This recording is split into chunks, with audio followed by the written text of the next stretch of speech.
നമസ്കാരം, media city news ടൈമിലേക്ക് സ്വാഗതം.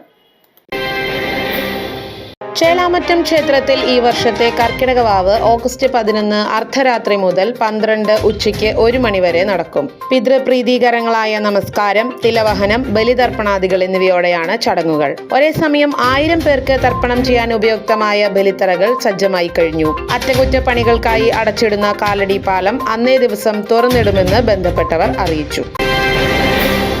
അതിപുരാതനവും പ്രശസ്തവുമായ ദക്ഷിണ കാശി എന്നറിയപ്പെടുന്ന ഒക്കൽ ചേലാമറ്റം ക്ഷേത്രത്തിൽ ഈ വർഷത്തെ കർക്കിടകവാവ് ഓഗസ്റ്റ് 11 അർദ്ധരാത്രി മുതൽ 12 ഉച്ചയ്ക്ക് 1 മണി വരെ നടക്കും.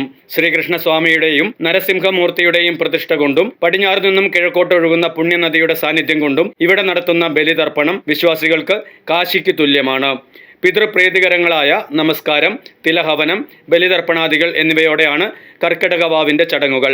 ഒരേ സമയം 1000 പേർക്ക് തർപ്പണം ചെയ്യാൻ ഉപയുക്തമായ ബലിത്തറകളും പുരോഹിതന്മാരും അതിവിപുലമായ സൗകര്യങ്ങളും സജ്ജമായി കഴിഞ്ഞു. ഇക്കൊല്ലം ഏകദേശം 1 ലക്ഷത്തിലധികം ആളുകൾ എത്തുമെന്നാണ് സംഘാടകരുടെ പ്രതീക്ഷ. ഗതാഗത നിയന്ത്രണത്തിനായി പോലീസ് ഒക്കൽ കവല വരെയുള്ള റോഡിൽ വൺ വേ സംവിധാനം ഏർപ്പെടുത്തിയിട്ടുണ്ട്. KSRTC പെരുമ്പാവൂർ, അങ്കമാലി ഡിപ്പോകളിൽ നിന്നും സ്പെഷ്യൽ സർവീസ് നടത്തും. സുരക്ഷയുടെ ഭാഗമായി ഫയർഫോഴ്സ്, സ്കൂബ ടീം, ഭക്തർക്ക് നിർദ്ദേശങ്ങൾ നൽകാനും നിയന്ത്രിക്കാനും സ്വകാര്യ സെക്യൂരിറ്റി ഗാർഡുമാർ എന്നിവരുടെ സേവനവും ഉറപ്പാക്കിയിട്ടുണ്ട്. ഒക്കൽ പ്രാഥമികാരോഗ്യ കേന്ദ്രം, രാജഗിരി ആശുപത്രിയുടെ മെഡിക്കൽ സൗകര്യങ്ങൾ എന്നിവ ക്ഷേത്രത്തിന്റെ ഗോകുലം കല്യാണ മണ്ഡപത്തിൽ ലഭിക്കും. ആംബുലൻസ് സേവനവും ലഭ്യമാണ്.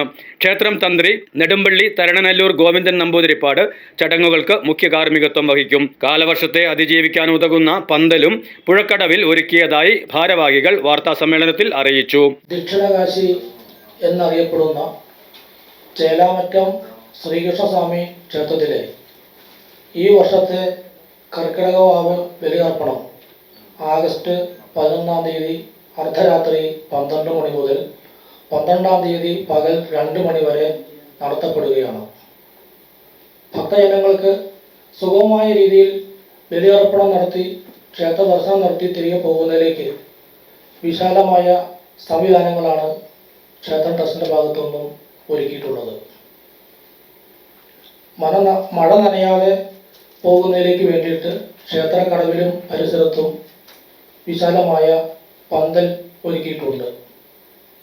ഒരേ സമയം 1000-ലധികം പേർക്ക് ബലിതർപ്പണം നടത്തുന്നതിലേക്ക് ബലിതറകൾ സജ്ജമാക്കിയിട്ടുണ്ട്.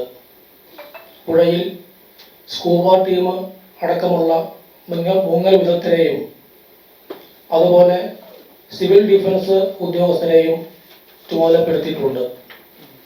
ഇവിടെ വരുന്ന ഭക്തജനങ്ങൾക്ക് പുലർച്ചെ 6:30 മണി മുതൽ പ്രഭാത ഭക്ഷണവും തുടർന്ന് ഉച്ചഭക്ഷണവും സൗജന്യമായി നൽകുന്നതിനുള്ള ഏർപ്പാടുകൾ നടത്തിയിട്ടുണ്ട്. 6,35,00,000 രൂപയുടെ ഇൻഷുറൻസ് പരിരക്ഷ ഓറിയന്റൽ ഇൻഷുറൻസ് കമ്പനിയുമായി ഏർപ്പെട്ട് തീരുമാനിച്ച് ഉറപ്പിച്ചിട്ടുണ്ട്. അതുപോലെ വാഹനങ്ങൾ പാർക്ക് ചെയ്യുന്നതിലേക്ക് 6 പാർക്കിംഗ് ഗ്രൗണ്ടുകൾ സജ്ജമാക്കിയിട്ടുണ്ട്. കൂടാതെ ഈ ക്ഷേത്രത്തിലേക്ക് വരുന്ന വാഹനങ്ങൾ എല്ലാം തന്നെ ചേലാമറ്റം ജംഗ്ഷൻ വഴി ക്ഷേത്രത്തിലേക്ക് പ്രവേശിക്കേണ്ടതും തുടർന്ന് ഒക്കൽ വഴി MC റോഡിലേക്ക് ചെന്ന് പോയി വൺ വേ സംവിധാനത്തോടെയായിരിക്കും പോകാൻ വേണ്ടിയിട്ട് സജ്ജമാക്കിയിട്ടുള്ളത്. ഭക്തർക്കായി കുടിവെള്ളം, പ്രഭാത ഭക്ഷണം, ഉച്ചഭക്ഷണം എന്നിവ സൗജന്യമായി ലഭിക്കാനുള്ള സൗകര്യങ്ങളുമുണ്ട്. 6,35,00,000 രൂപയുടെ ഇൻഷുറൻസ് പരിരക്ഷയാണ് ഇക്കുറി ഏർപ്പെടുത്തിയിട്ടുള്ളത്. 5 പാർക്കിംഗ് ഗ്രൗണ്ടുകളും ക്ഷേത്രത്തിൻ്റെതായി സജ്ജമാണ്. ഗ്രീൻ പ്രോട്ടോകോൾ പാലിച്ചായിരിക്കും പ്രവർത്തനങ്ങൾ. അറ്റകുറ്റപ്പണികൾക്കായി അടച്ചിടുന്ന കാലടി പാലം അന്നേ ദിവസം തുറന്നിടുമെന്ന് ബന്ധപ്പെട്ടവർ അറിയിച്ചു. ക്ഷേത്രം president VH Haridas, vice president TR Unnikrishnan, secretary C Hari, joint secretary Shruthin Chandran, treasurer CR Jayachandran Nair, ഭരണസമിതി അംഗങ്ങളായ PN Gaurishankar, MA Ashokan, TB Prasad, PS Venugopal, administrator TK Rajeev, Devaswom manager KS Prasad തുടങ്ങിയവർ വാർത്താസമ്മേളനത്തിൽ പങ്കെടുത്തു. News desk, media city, Perumbavoor.